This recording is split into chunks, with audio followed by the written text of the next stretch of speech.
Music just feels so good. You're on to number one.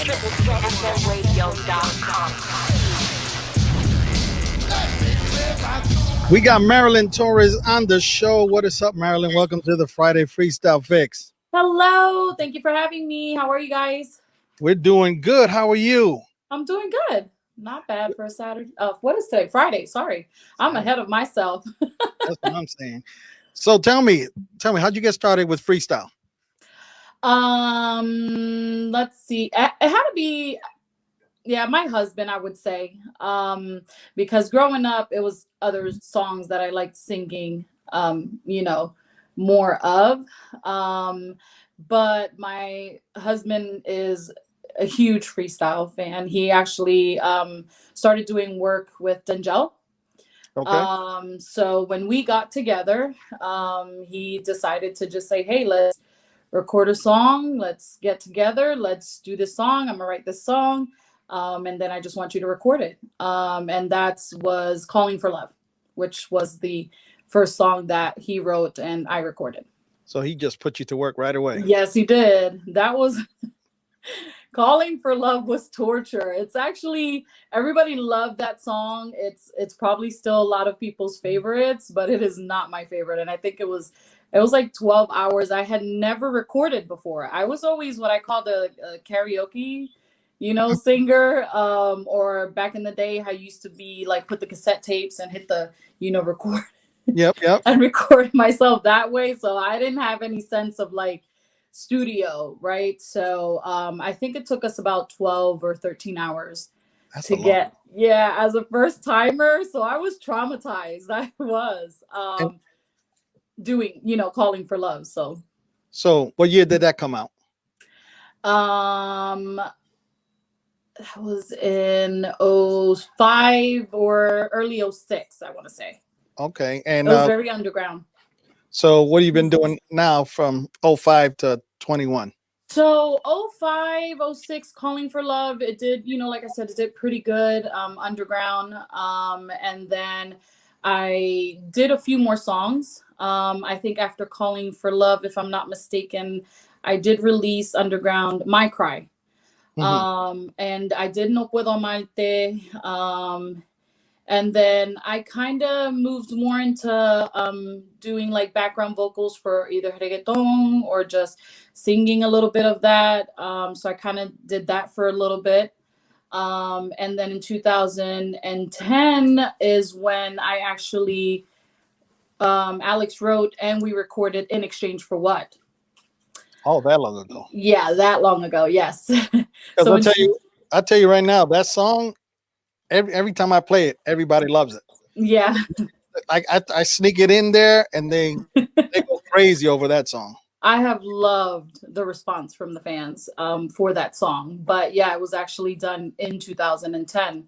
But then a lot of things, with our personal relationship and then of course the kids, it's too much, right? To work, handle young kids at that time, they were in their probably 8, 9, 10 years old, so there was like a young age group.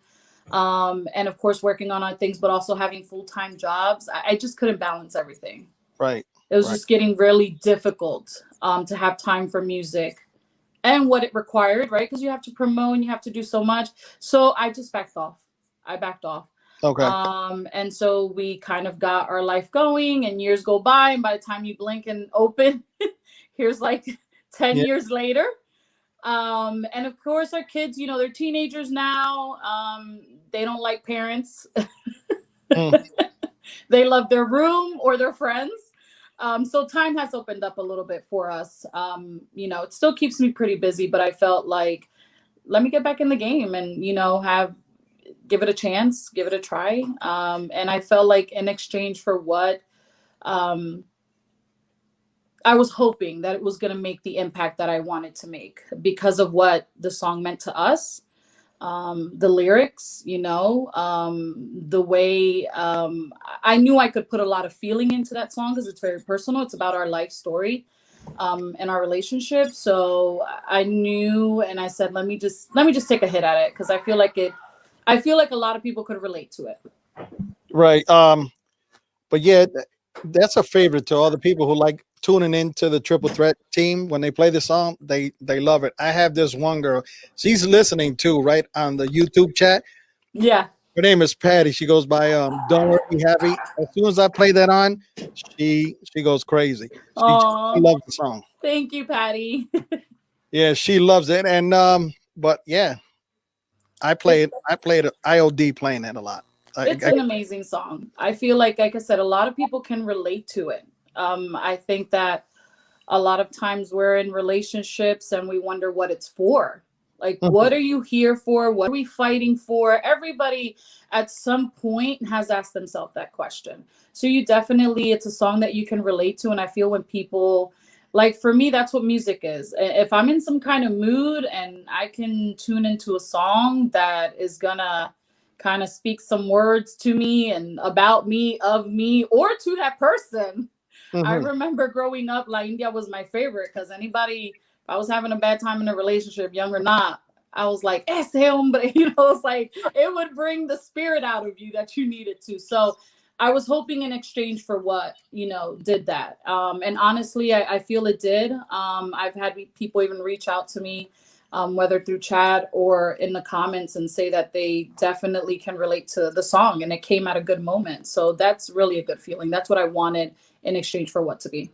So you got an award for this song too, right? Yes, I was Artist of the Month in February. Oh, congratulations. Thank you. Yes. Congratulations. Thank you. So I know 2020 was like a damper for any artist.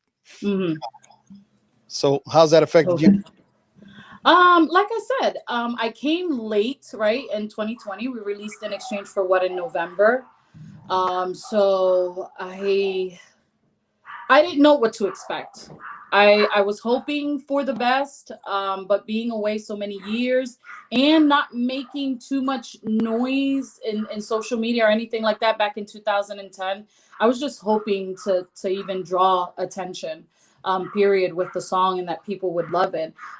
So I don't think I was impacted too much as other artists that were already, you know, doing shows and prepping for shows and had to cancel a lot of things. So for me, I honestly got out more than what I expected with the song. I just wanted to put it out there, get some listens, get people to really love it, you know, share great interactions with a wonderful community. And that's what I've done. So I guess I didn't set the bar too high because I was new and I just wanted to just sing and put the music out there. It did get a great response. So for me, I haven't been impacted with shows or anything because I wasn't really doing, you know, that at that moment. So I was lucky there. You got any shows coming up for 2021? I do not. You know, I've done performances in the past when I was doing reggaeton, but I used to do it with a group of friends of ours. I am very intimidated at performing. I get like stage fright, crazy. I performed alone once. I did okay. And I want to get out there. It's one of my fears that I want to, you know, face and get out there. I did get an offer, you know, to get on a show. But it was kind of last minute. So you know, for me to arrange with work and stuff, it's just a lot. So I kind of had to turn that one down. But you know, I'm considering. I have to feel that it comes at the right moment. Okay. So hopefully, but I don't have anything yet. So you're on TikTok. I am. Okay. How do you like it? The response you get when like when the DJs go live and they play your songs and you see their reaction, how's that feel? Oh my God, such a wonderful feeling. Such a wonderful feeling. Like I'm a little like fangirl in the back geeking out. Like, oh my God, look, she said hi and she put my name and she tagged me and they sent me little flowers and like they're like, I love your song. And it's even more amazing when people are like typing the lyrics. You know, like that is such a good feeling.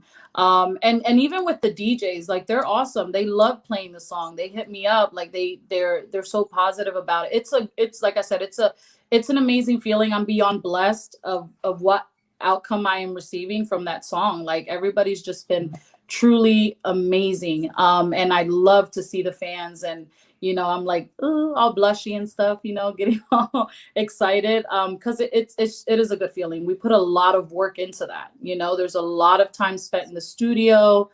There's a lot of re-recording. No, you didn't do that track right. I need you to do 3 more. I need you to do 4 more.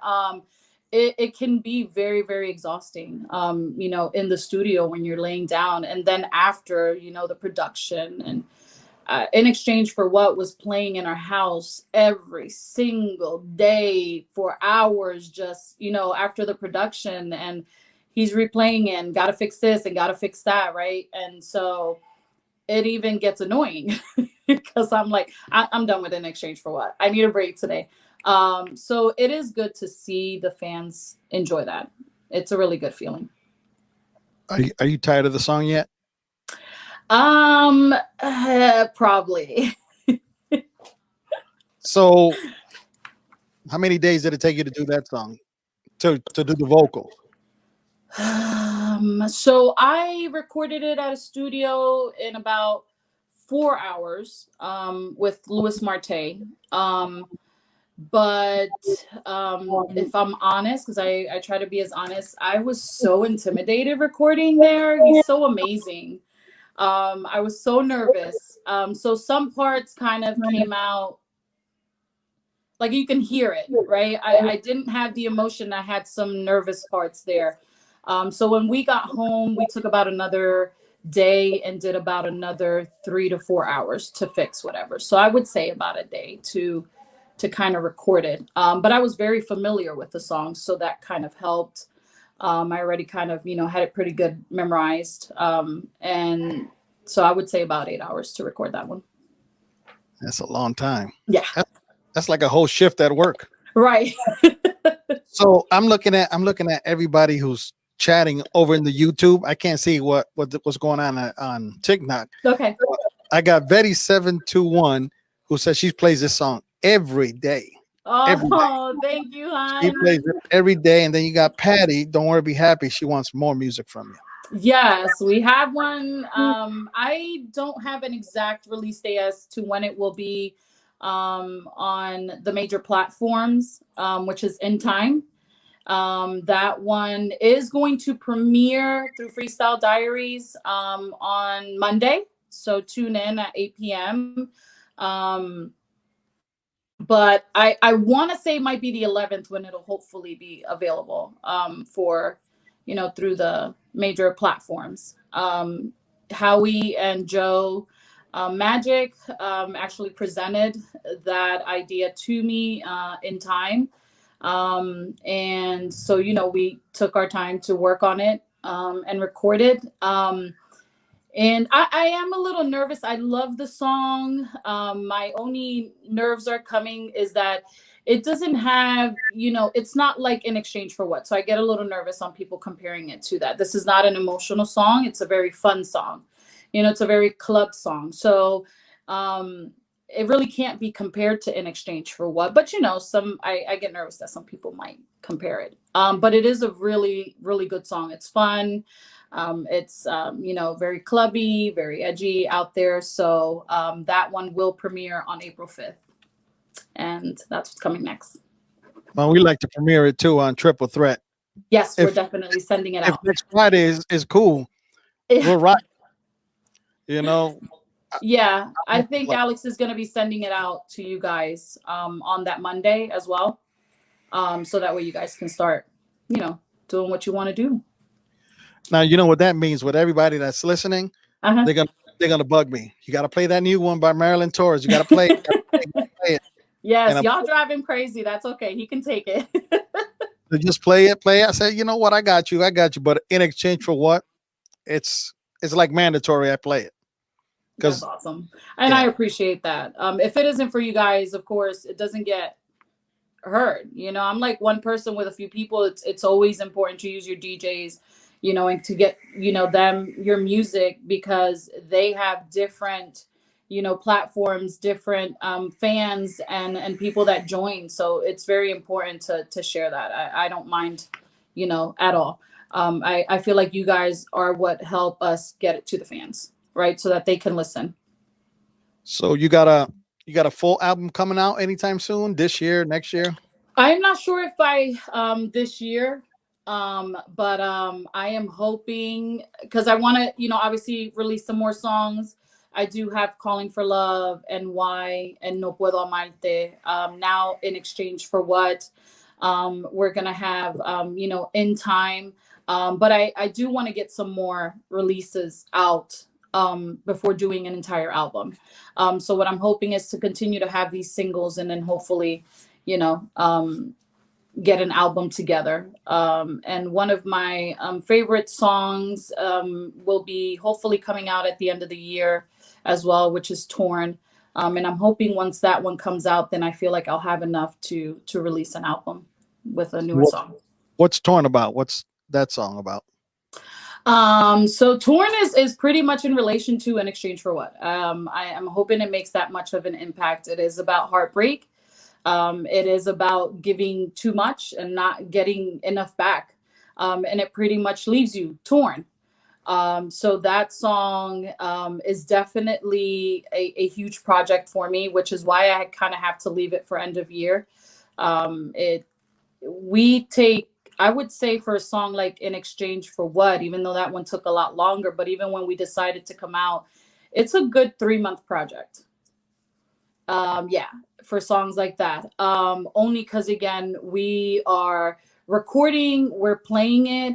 We'll take it in the car, we'll put it on our phone, we're hearing it and we're catching mistakes and we're trying to get the emotions and feelings in it. So those songs usually take about 2 to 3 months for it to come out with that type of emotion, correcting the lyrics and all that work. And that's what I'm hoping "Torn" will also bring.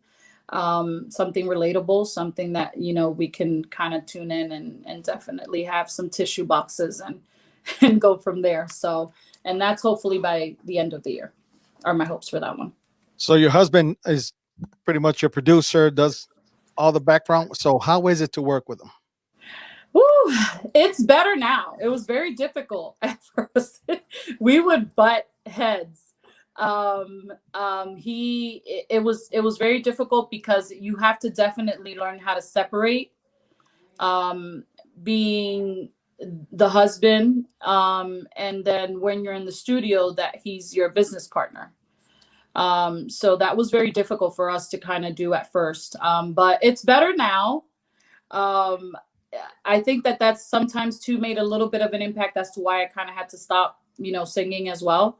But we've gotten a lot better. But he, we kind of tend to butt heads in certain ideas with certain things.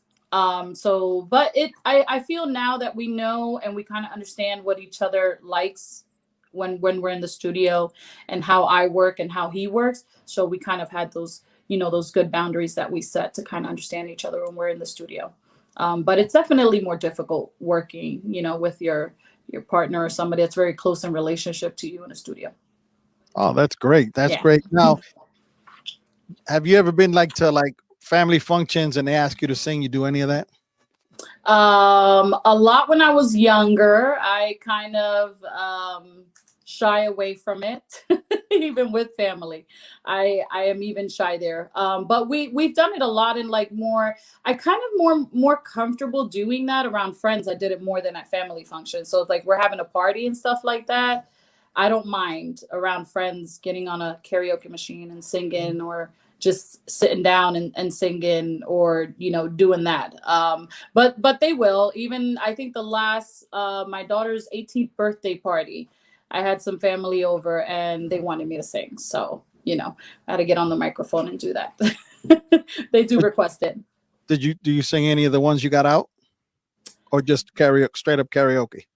Nope, I don't do the ones that I have out. They're not all freestyle fans like that.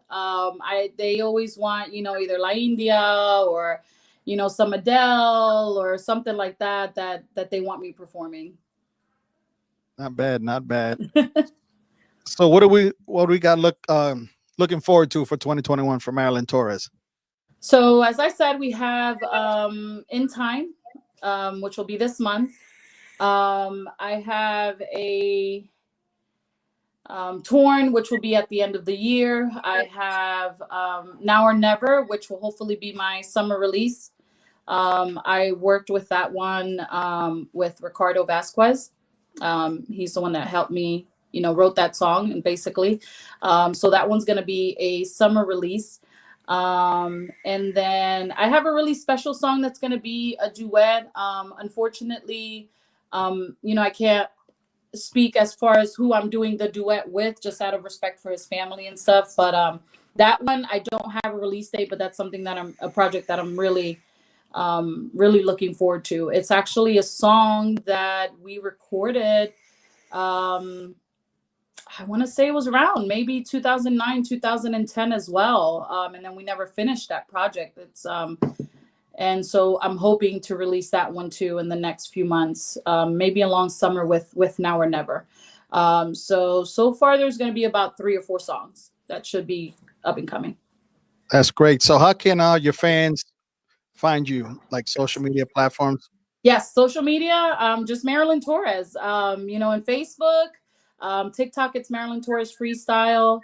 Instagram, Marilyn Torres as well.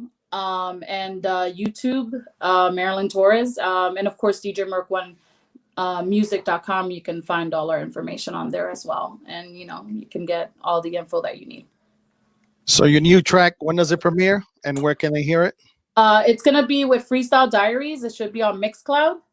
And it's going to be Monday at 8 p.m. Eastern Standard Time. Great. I just want to thank you for being on the show. Thank you for having me. This is great. And I want to wish you the best of luck. And we're going to play everybody's favorite song in exchange for what? Thank you guys so much. Marilyn Torres, everyone. Thank you. Bye.